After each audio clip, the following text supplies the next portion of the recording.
Now, there's a growing demand and an urgency to increase the effectiveness of the United Nations' abilities to maintain international peace and security. Uh, Now, with regard to this, what we see is that the current configuration of the UN Security Council does not reflect today's geopolitical realities.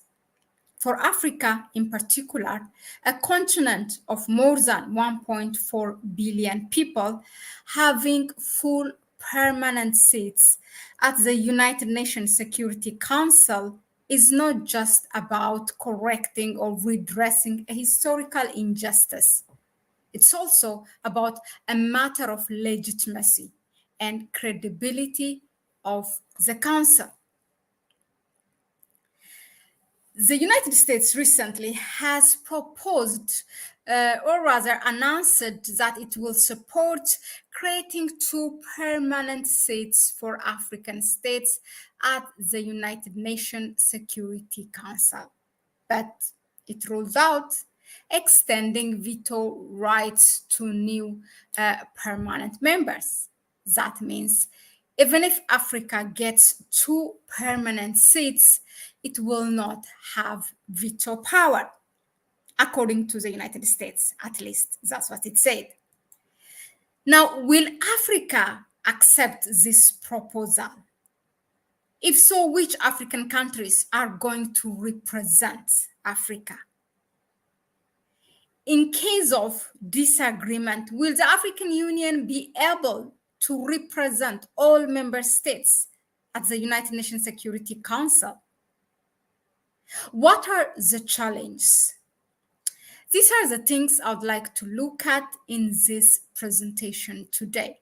First of all, I would like to give a credit for the article written by Desiree Azogbavi. So that's where we depart from. Now, the things that we are going to look at is that will the African countries accept this, or the African Union accept this?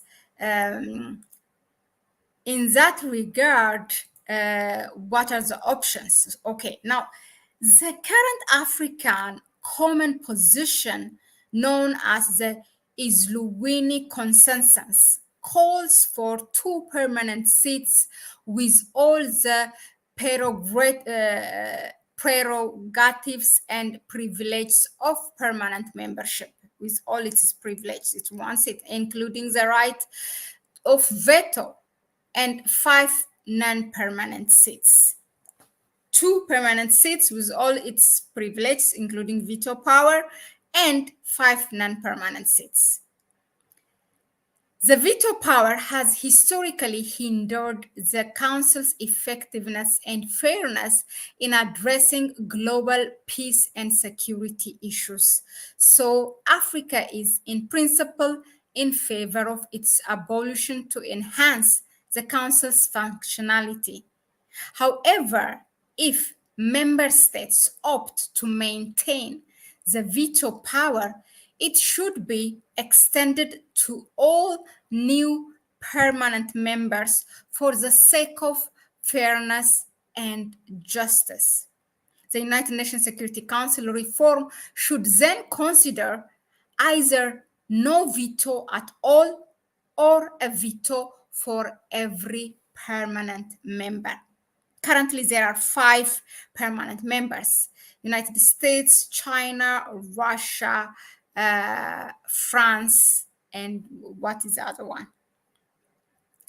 I think I forgot. Now, so it's unlikely that the continent will accept the United States proposal for 2 permanent seats without veto rights.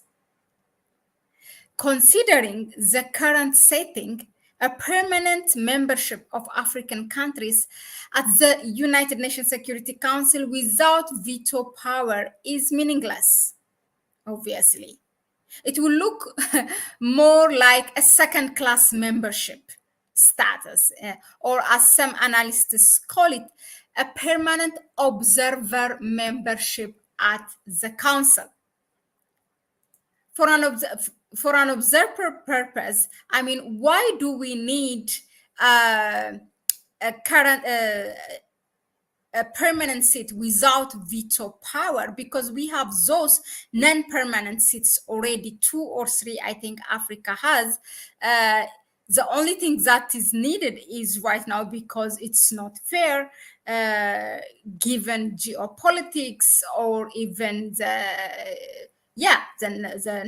number of seats that it has as African countries in the United Nations.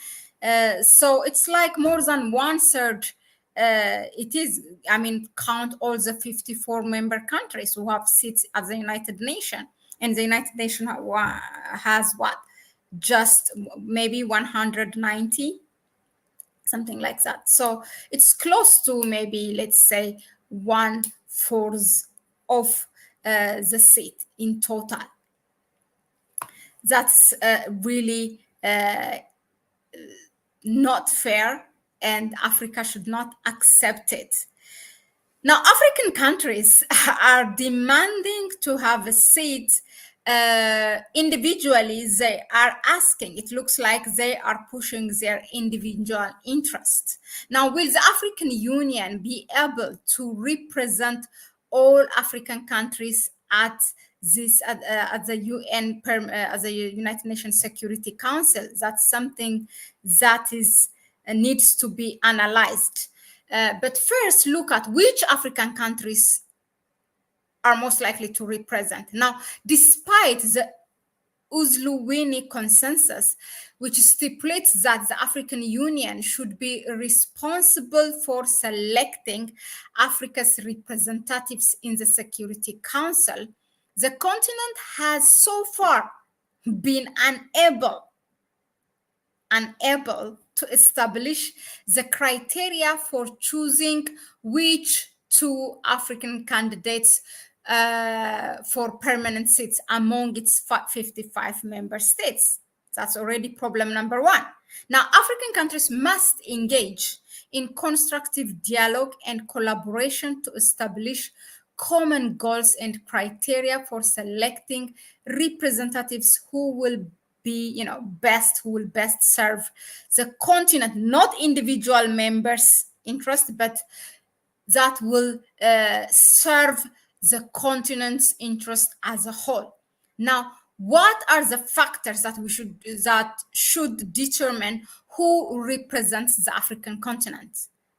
Now, this process may involve considering factors such as capacity, geopolitical importance, diplomatic experience, regional representation, commitment to upholding international law and human rights, and the ability, of course, to play within this complex global system effectively. Now, should the continent push countries with large populations or big economies and diplomatic capacity, such as it will be Algeria, Nigeria, Egypt, Morocco, Ethiopia, or South Africa? Or should a seat be reserved for the continental body, for the African Union itself? Now, the question is, if we pick those countries that I mentioned above, according to their experience, diplomatic experience, population, capacity, geopolitical importance, and so forth, then will the rest of the member states agree? And then the other option is, should the African Union reserve a seat just for itself, representing the whole countries? But does it have a power to do so? That's the problem. Now, if we say that it should be the African Union, the problem is that it would be that the African Union is still a purely intergovernmental body with no supranational authority. Member states still maintain their sovereignty and decision-making power, and the African Union only acts as a forum for coordination, cooperation, and consultation amongst its member states to have those ordinary summits of the leaders and to, such kind of things. Otherwise, member states have already opted when the organization is established in 1963 that they will maintain their individual power. So this is the major difference it has with the European Union, although the organization is formed emulating this organization, meaning European Union, but there is a big difference. So in the absence of where the heads of states or governments of these member states do not give that power to the African Union, then what is the use for the African Union to maintain that permanent seat at the United Nations Security Council? You see, that is the difficulty that comes with if we say that the African Union should have a seat instead of the member states. So the continent has a serious homework to do on this, as Desiree Azogbavi, highlights or emphasize here. Now, another issue is accountability of the now.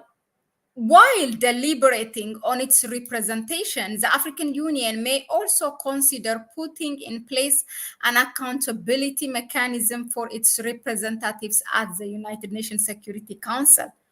Why? Because if there are, let's say, those two African countries are selected to represent, then what is the guarantee that they will not advance their own agenda as opposed to the continental one? Okay, we all know how proxy games, political influence, and pressure can impact decisions and votes at the United Nations. We all know that. Now, recent history reminds us a very dark one. Okay, in 2011, all three African non-permanent members of the Security Council, which at that time were Gabon, Nigeria, and South Africa, they have backed the United Nations Security Council, the 1973, authorizing NATO military actions in Libya.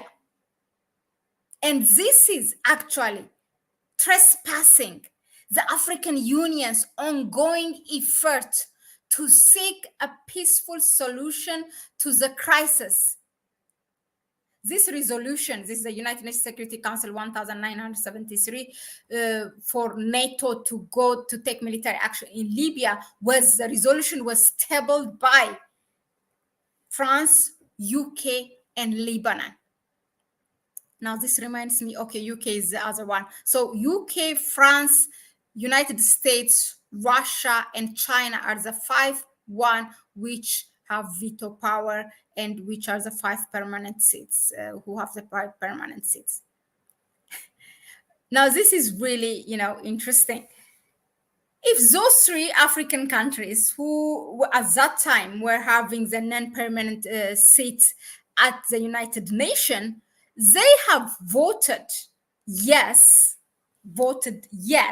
for this resolution tabled by UK, France, and Lebanon to go and attack Libya. Now, what's our guarantee that the one who is going to have a permanent seat will not say yes for any resolution that will be tabled by the others to attack an African country? That's the problem, you see, because we have already that history. So the African Union should have to have or formulate an accountability mechanism or something that this will not happen again. Now, going forward, what should be done? Okay. Now, an amendment to the United Nations Charter would be needed to change the composition of the Council. Article 108 of the UN Charter states that an amendment requires the support of all permanent members, the 5 of them, and a 2/3 majority of UN member states in the General Assembly. This will surely not be an easy process because that charter has to be amended. Now, the ongoing UN General Assembly is the 79th session in this year. As we speak, it's going on. It's on its last day today. The African countries, while presenting the heads of states their speech, they have more or less all of them, they have mentioned, demanded that Africa deserves a permanent seat. But also, they are pushing their own agenda that for these individual countries to deserve to have a seat in the in the United Nations Security Council, to have a permanent seat. And Nigeria has done it already, South Africa and others. Also, Egypt has an interest. Ethiopia might have as well. So with all these things, how African countries come to agree who will represent them? Will they select 2 countries from the 55 member states and then at the same time formulate a mechanism for accountability? Or will they choose the African Union to represent them in the United Nations Security Council, in which automatically will do that they will give the African Union a power to have to have a say on behalf of all these countries? You know, the thing is, if the African countries, even in the 1963, when the Organization of African Unity was established, they chose for their little sovereignty power that they maintain above creating that continental body at that moment. That was Kwame Nkrumah's interest, and the Monrovia and the Casablanca group. In fact, what Kwame Nkrumah said, it's unite or perish, right? It didn't happen.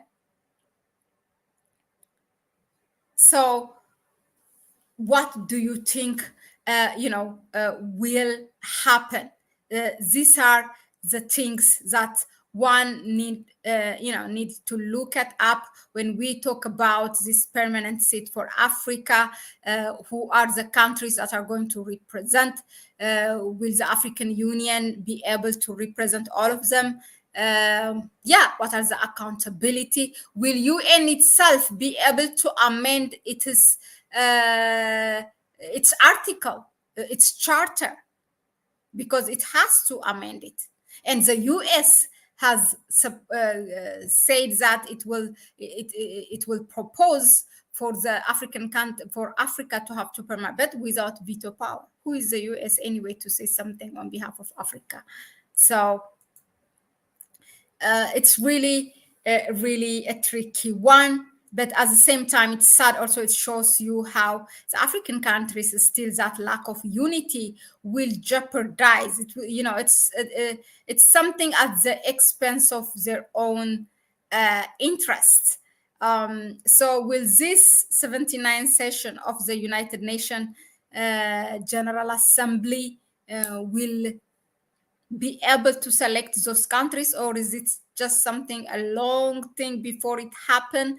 And how we can go about it? Let us know in the comment section. Do you think 2 African countries should be selected? If so, which African countries? Or do you think that the African Union should represent all of them? Then in the absence of power, because still it's an intergovernmental body, then how will it be able to represent? and those things, the dark history. What are the guarantees for those African countries who are going to be selected at the permanent to have permanent seat at the United Nations Security Council will not push their individual agenda as opposed to the continents? Let us know in the comment section. Thanks again for tuning in. So I give shout out to Goddess Abena, the Juma Boutique, Africa Reimagined. So thank you all. Let's see if there's anything. I have always posited that if you want to know the West feels about it, look at how it treats its local. Yeah, if you vote for Ghana under Nana-Addo, he would advance imperialist interests. I mean, many of them. That's what we have seen in 2011, when Gaddafi was killed and the country was just destroyed. And in fact, if you want to know, the African Union was sending. There were certain heads of states selected to mediate it, and already a plane was in air flying, and they rerouted that, they diverted that to go back where it departed, because they say no, NATO is anyway going to attack, there is nothing to mediate. These are the people who have such power with our own accomplices. As we always say, Africa has been part of, we all have been part of our own demise. So yeah, that's Africa for you. Thank you again, and please let us know in the comment section. Bye bye, and I'll see you on the next one.